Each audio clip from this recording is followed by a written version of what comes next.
It's the Matt Sager podcast on Friday night. You excited for the weekend? Got any big plans? I personally am spending lots of time at the gym. Suddenly, I'm all about the gym, and it's not because I've become a jock or a gym rat, although I guess by default, some of that is happening. But what's so cool about me in the gym is that what actually happened was I went to the doctor a few months ago, and he took an x-ray of my knee and was like, son, oh, this is bad.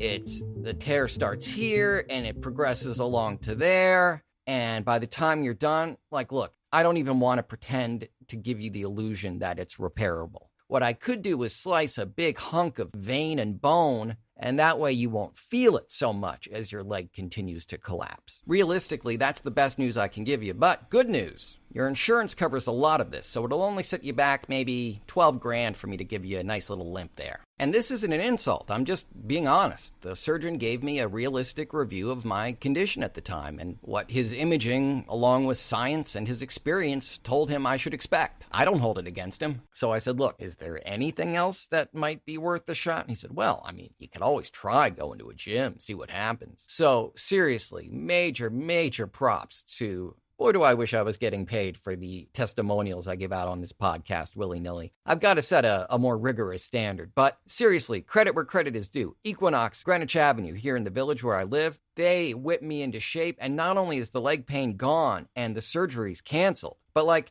I'm doing the Silence of the Lambs thing in the mirror. Oh, yeah, you look pretty good. I do me, yeah. Where there just used to be this sort of straight, flat, pale, I am still pretty translucent, but where there just used to be this sort of extra from the Hot for Teacher video, the nerdy kid on the bus. Now I'm like, oh, look at that. You're kind of cut and angular. Now that I'm old as shit, I'm in great shape. So thank you very much to Equinox. So that's awesome, and I've got even better news. You might recall a couple days ago, I did an episode of this podcast dedicated to an ongoing battle between artists in the music industry, in Congress and the Senate, against ultimately just one remaining foe, SiriusXM, fighting this Music Modernization Act in an episode I titled, You Can't Be Sirius XM. You Can't Be Sirius XM. Yes, like many people, I'm inspired by the wit of Todd Pettengill. So I've got some pretty good news, ladies and gentlemen. The day after that episode aired, the MMA, bro, MMA. Yeah, I'm another podcaster talking about MMA. No, I'm referring to MMA as an acronym for the Music Modernization Act, which passed the Senate unanimously the next day. Yeah, that's right, celebrate. Little justice for artists for once. It doesn't come along as often as you'd think. It's harder than you would imagine for the greatest musicians of our lifetime and those who preceded them to get their just due. So this is a cause for absolute celebration. The last remaining bastion fighting this was Greg Maffei, CEO of not only SiriusXM, but also Live Nation. And honestly, if he rolled out the red carpet for artists and didn't put up a fight about them getting paid properly, I would still think that the monopoly he holds, the stranglehold he has over all of music, is cause for concern.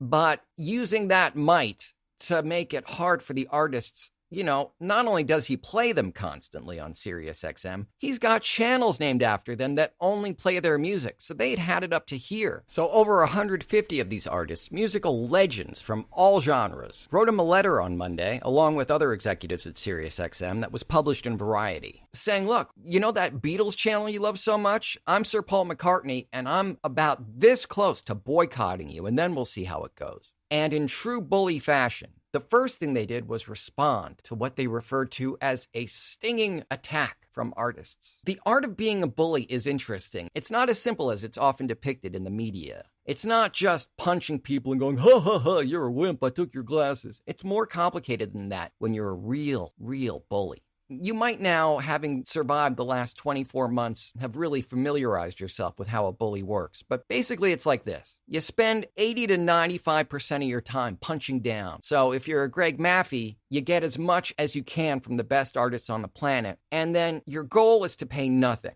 But incrementally, all right, well, pay a little. Well, they want more. We could pay them more, and we could pay them what the law says they're entitled to, but there's some loopholes we could exploit. So rather than pay them, let's pay lawyers and lobbyists and try to find a way so we can keep this going in perpetuity. The artist dies in poverty. That's the goal. That's something we've seen played out in nearly every industry, particularly in the entertainment field. I've heard stories about, we talked about comics the other night, and I heard a story from a guy who worked as an editorial assistant at DC Comics in the 80s, receiving pitches from the creators of Superman. He was opening their pitches because the editors were ignoring them completely. They'd created Superman, they'd made the company, they'd really made the company. Company wouldn't have existed without them, but now the company was a corporate giant. And so reading something as inconsequential as an actual pitch from the creators who are now old and broke and who needed them anymore, that task fell to this gentleman I knew who at the time was maybe making 20 grand a year as an editorial assistant. And he described opening this pitch, and not only was it barely legible because the guy was blind and couldn't have afforded surgery or glasses or contacts, but fleas were hopping off of the letter. And when I think about the entertainment industry and the way it tries to get artists to provide them the foundation of an industry with which they can rise to millionaire status and build these companies and turn the companies into conglomerates and hire assistants to do the actual work for them. And then the goal, granted, sure, everybody wants to have high quarterly earning statements, but to pursue that by shortchanging the artists upon which you exist, that's what a bully does. And when someone retaliates or even so much as says, hey, you've gone on punching down too long, I'm not going to take another punch from you, the true bully, the expert bully, reels in shock and horror and recoils from the sting of it. So SiriusXM published a letter the next day after the letter from the artist saying, over the past several weeks, they didn't sign it, by the way. It's just from SiriusXM as an entity. It's from Greg Maffei. Over the past several weeks, we've been the subject of some stinging attacks from the music community and artists regarding our views on the Music Modernization Act.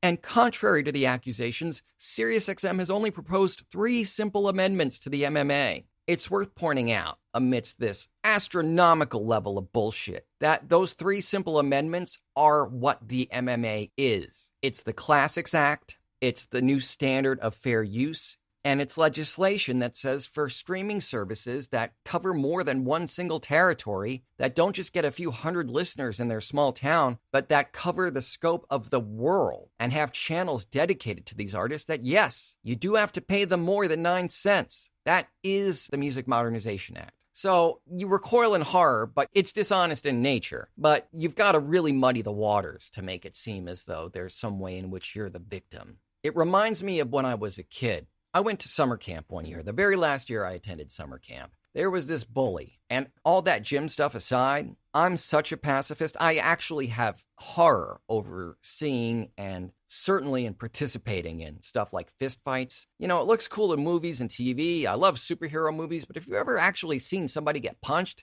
it's really upsetting. I would never want to punch somebody. Even though you daydream about it, sometimes you go, oh, wouldn't I love to hit that guy? You really wouldn't. Violence really is awful. And as a kid especially, I was not only aghast and opposed to it the way I am now, but I was pretty terrified of it with good reason. And basically the 2 things I did at camp were run the radio station and go play video games in the computer center. And every time I leave the computer center, this one kid would just run up to me and start punching me again and again and again and again. And, even at age 13 or 12 or however old I was, that stuff actually really hurts after a while. And it was every day. And I'd gone to various counselors and talked to family members, and they were like, oh, just stick up for yourself. I'm like, well, what? I'm supposed to hit him back?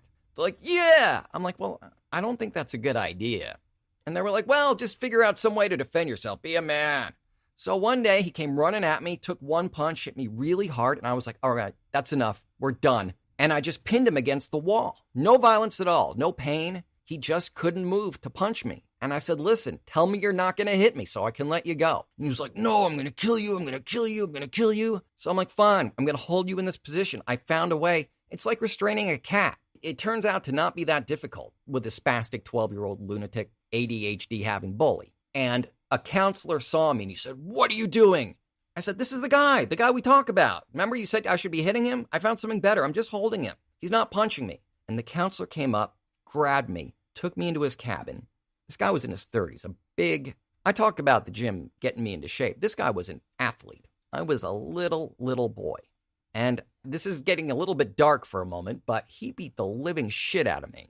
Expelled me from camp, called my dad as I returned home and said, "Your kid didn't realize he was messing with a kung fu master." As if I'd been messing with the counselor, or as if I'd done anything other than try to stop myself from being attacked. And my dad I remember him on the phone going, "Sir, you are a hero. I don't know what my son has become. I've always known he was a monster, but I'm so glad he finally..." That's how bullies in society rise to and attain power. And again, we're seeing this more than we'd like now. It's sort of the way the country is being operated. I can't tell you how many times in the past 6 months I've heard stories to the effect of, my millionaire friend who controlled that woman's career was really hurt when she told the Times about the time he locked her in a room and whipped out his penis and forcibly masturbated in front of her.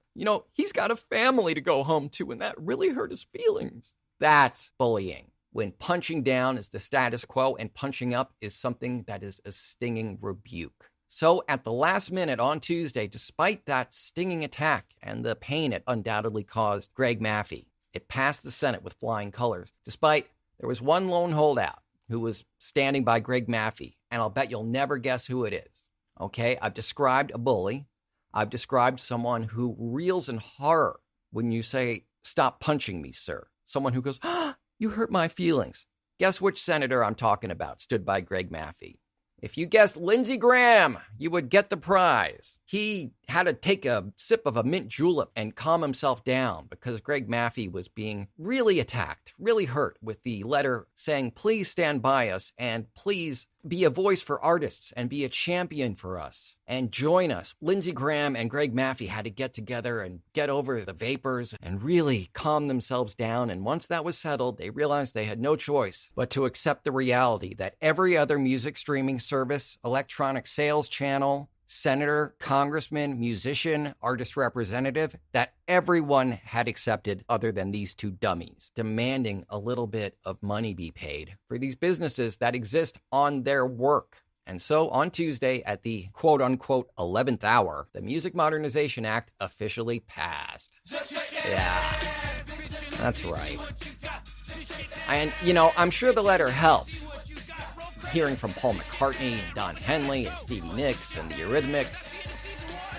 Basically every musician that is played on SiriusXM and their producers and their management, record labels, to the extent that labels still exist, they were all threatening boycott, and that was certainly a reason why they caved. But I think the reason ultimately, go back and listen to the stinging rebuke that I gave SiriusXM and notice that only 12 or so hours later, the MMA passed. So congratulations to the music industry. And also, for real, congratulations to SiriusXM. I know that their opposition to the MMA is not reflective of them as a company. I know it's all about Greg Maffei. And this stinging rebuke that Greg Maffei took umbrage with asked SiriusXM to be on the right side of history. And rather than writing another mopey letter about, "Oh, you hurt my feelings when you asked me to be on the right side of history," they're now going to be on the right side of history. All that remains now is for the bill to be signed by President Trump, which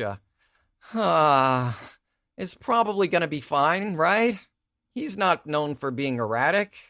I actually do think it will pass, but he might be on a conference call with the president of the Virgin Islands, but in all likelihood, it's going to be fine. So congratulations to all involved. Also, once again, I need to congratulate Tina Spangler of San Francisco, who won my Better Call Saul trivia contest earlier this week. I spoke with her today, and she's got a ton of stuff going on. So it's about figuring out what she wants to plug the most. She's a small business owner. She's an employee at a large business. She's getting married. Basically everything I was hoping for. And we just need to narrow it down to a few topics before she comes on the show. My BoJack Horseman trivia question, I don't think anyone's ever going to answer. It's too hard. So I apologize for having begun this tradition of trivia questions with something so difficult. And I'm just going to give you the answer. The BoJack Horseman show, the plot device of BoJack Horseman Season 3, the post-horsing around show that BoJack starred in that was a disaster, that he thought was going to remake his career and just make him a superstar. And, he was riding high on ego and perhaps a couple of chemicals, and it was a disaster. That was based on an actual television show that did air, like the BoJack Horseman show in 2007, and it aired on Fox. And I got so many responses, and a ton of them were really close. A lot of them were till death, and I can understand why you would think that. This is much more obscure than that.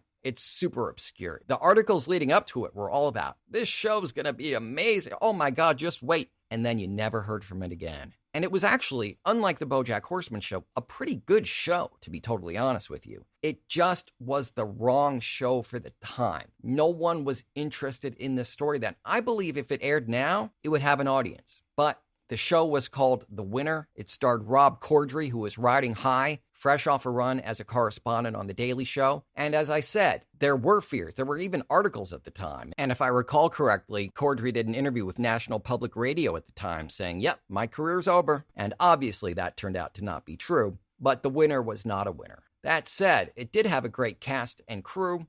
It's not like the whole thing was a wash. Just that Fox lost a bit of money, and Fox can spare it. Let's be honest. They're sitting on a trove of upcoming X-Men movies that are deep into post-production, and they're going, yeah, we're probably never going to release them. Dark Phoenix, New Mutants. I know, they were on the cover of Entertainment Weekly. Everyone was excited, but what are you going to do? Tax write-off. Now, people like me who were pretty excited about seeing these movies are rather bummed. But what I'm saying is Fox can spare a little change, just as SiriusXM could. And pun not intended, serious congratulations to SiriusXM for being on the right side of history, doing the right thing. Whether or not it was under duress, however many people were against it, you are on the right side of history now.